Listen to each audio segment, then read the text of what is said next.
Remakes have been marred in skepticism almost as long as they've been around. Not only does it seem lazy to rehash a recognized story, redoing a movie poorly feels like an insult to the original. Although there are plenty of retellings that turned out well, the bad outweighs the good, especially when it comes to horror. Even if a slasher or psychological thriller had masterful tension and shocking twists, doing it all over again won't necessarily recreate the same result, as the shot-for-shot remake of Psycho proves. Modern remakes frequently rely on jump scares or heightened gore to appeal to contemporary viewers, potentially undermining the subtle aspects that defined the one that started it all. Also, there are certain horrors that were executed so perfectly, it doesn't seem feasible for a remake to improve on them. But stranger things have happened. Whether they preserved the original's essence or took the haunting story in a bold new direction, these do-overs didn't just match their predecessors, but surpassed them. So, with that in mind, I'm Ellie for What Culture, and let's take a look at these horror remakes better than the original. Starting with Willard.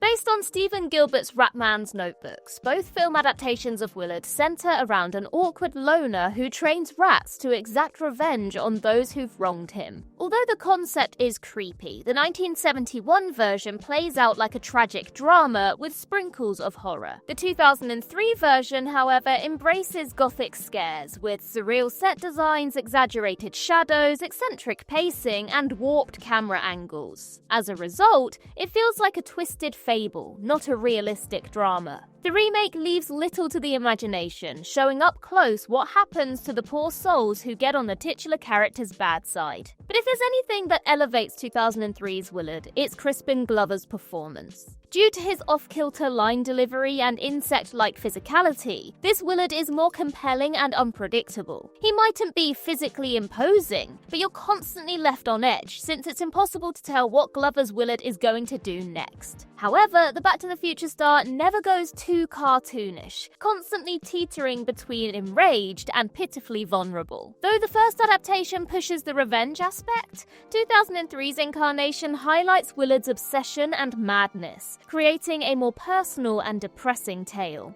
The Crazies. George A. Romero is directly responsible for launching the zombie subgenre, which is why he's hailed as one of the most influential directors in horror. So, when unknown director Breck Eisner decided to revitalize Romero's underrated sci-fi thriller The Crazies, expectations weren't exactly high, especially since the only film he helmed at the time was the box office bomb Sahara. Against the odds, Eisner's version knocked it out of the park. As before, 2010's The Crazies begins with a small town being contaminated by a bioweapon, turning the locals into psychotic murderers. The remake substitutes the various subplots of the original for one clear-cut narrative, focusing on a sheriff called David and his wife Judy. A lot of time is dedicated to the duo's relationship with one another and the community, grounding the story. You really care when the pair are in danger, making the overarching threat scarier. The political subtext is still present, but subtly woven in, allowing the narrative to remain front and center. Most importantly, 2010's The Crazies is thoroughly unsettling, blending slow-burn dread with bursts of grisly violence. Although Romero's classic is enjoyable, Eisner's is a better horror. Red Dragon. Though Silence of the Lambs turned Hannibal Lecter into an icon, it wasn't the first film adaptation of Thomas Harris's work. That honor belongs to Michael Mann's Manhunter, based on the novel Red Dragon. Despite tanking at the box office, it's remembered fondly thanks to its brooding atmosphere and solid performances, especially Brian Cox's understated depiction of Hannibal. With that said, 2002's Red Dragon has a leg up on its predecessor for a number of reasons. Unlike the first adaptation, the remake maintains the novel's structure almost scene for scene, including the memorable capture of Lecter in the opening. Cox is great as Hannibal, but he cannot compare with Anthony Hopkins' scene-stealing portrayal. Although Manhunter did away with the novel's subplots, Red Dragon embraces them, so there's better understanding of the characters. It doesn't tone down the violence like its predecessor, keeping the tension permanently elevated. Ralph Fiennes is magnificent as the villainous Dolarhyde, making the character surprisingly sympathetic, even when he's biting people's jaws off or setting them on fire. Despite the fact Mann's version deserves more respect than it initially received, it's understandable why the later adaptation made a larger impression. Maniac. Released in 1980, William Lustig's Maniac revolves around a mentally unstable man called Frank, who murders women and keeps their scalps as trophies. As disturbing as Maniac is, it's incredibly bare bones, to the point where you have to wonder what would incentivize anyone to remake it. However, Frank Calfone's reimagining is dramatically different since it's told from the point of view of Frank, portrayed by Elijah Wood. For this reason, you get a front row seat to Frank's wicked deeds, creating a deeply personal experience. Despite the fact we follow Frank from beginning to end, he's rarely seen, making him come across as an inhuman force. The violence is brutal, but it's the POV shots that's likely to rattle you, since it puts the audience in the killer's head, making it feel like you're the ones committing murder. Although Joe Spinell plays Frank like a by-the-numbers psychopath,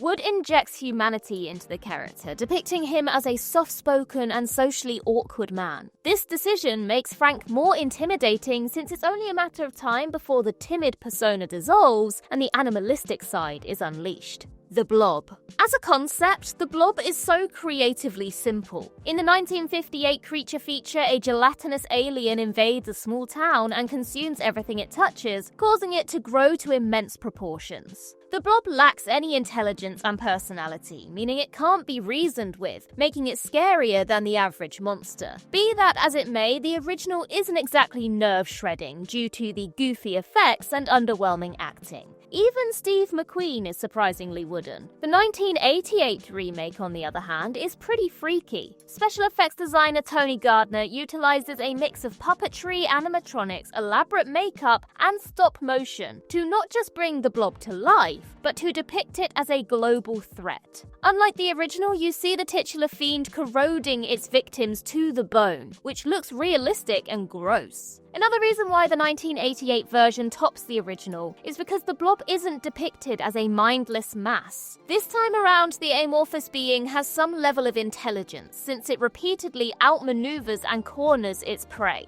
Even though the best monster movies can be formulaic, the remake has a surprisingly clever twist which is sure to catch anybody off guard. Invasion of the Body Snatchers. In Jack Finney's novel, The Body Snatchers, the residents of a small town discover extraterrestrial pods are replacing humans with emotionless doppelgangers. As paranoia spreads, the townsfolk try to resist and expose the pod people. Finney's outlandish tale was frightfully relatable since it explores social anxiety and mob mentality, which was fervent during the McCarthy era at the time. Despite being released in 1956, Invasion of the Body Snatchers lost none of its power due to its brilliant writing, nerve-wracking atmosphere, and powerful performances. And yet there's no doubt the 1978 one is superior. Though the communist subtext is apparent in the 1956 film, the 1978 one deals with paranoia in a general way, making it timeless. It masterfully implements haunting visuals without relying on excess gore, especially the man-dog shot. The pod people emit an animalistic cry upon locating a real human, accentuating the terror every time the characters are in danger. Above all else, it perfectly demonstrates the futility that humanity experiences when faced with an overpowering threat. Each invasion of the Body Snatchers showcases the characters suffering from pangs of hopelessness, but it never hits as hard as in this adaptation. Nosferatu. Despite Nosferatu's litigious origins, the 1922 Dracula ripoff had an unparalleled influence on horror. While cinema was firmly rooted in the silent era, F.W. Murnau crafted arguably the first true horror feature, showcasing the genre's potential. 100 years later, Nosferatu is still a wonder to behold. Although Robert Eggers' 2024 remake couldn't possibly have the same cultural impact, it was a roaring success, financially and critically. Now, it seems unfair to compare a century-old movie with a modern revision, especially since the cinematic medium was in its infancy at the time. Having said that though, everybody involved in Eggers' project poured their heart and soul into it. Bill Skarsgård is utterly petrifying as Count Orlok. despite being regularly depicted in shadow. Nicholas Hoult, Willem Dafoe, and Lily Rose Depp and the rest of the ensemble flawlessly convey fight-or-flight dread, making the Transylvania bloodsucker even more skin-crawling. Instead of saving the scares for the vampire, almost every shot oozes dreamlike terror, whether the scene is highlighting a decaying castle, a worn-torn village, or a carriage's door opening by itself. Helming the film must have been daunting, but Eggers devised one of the most bone-chilling vampire stories we've seen in a long time. The Invisible Man. Although it can be frustrating when an adaptation doesn't respect the source material, 2020's Invisible Man is leagues ahead of the 1933 version, despite not following H.G. Wells' novel at all. Though the first adaptation centered around the titular antagonist, the remake revolves around the Invisible Man's victim. The movie opens with Cecilia leaving her abusive husband Adrian, hoping to start a new life. When Adrian turns himself invisible, he begins tormenting Cecilia, intending to drive her insane. Instead of playing up the sci-fi elements, the remake plays out like a domestic abuse drama, with Cecilia being gaslit by her tormentor, causing her to question her own reality. It's worth mentioning Adrian doesn't rely on the cover of darkness or wait for Cecilia to be alone to attack her. Since he cannot be seen, Adrian can prey on Cecilia in a crowded room in broad daylight, making him significantly scarier than the average horror villain. Even though the plot seems formulaic at first, The Invisible Man has a few surprises nobody sees coming.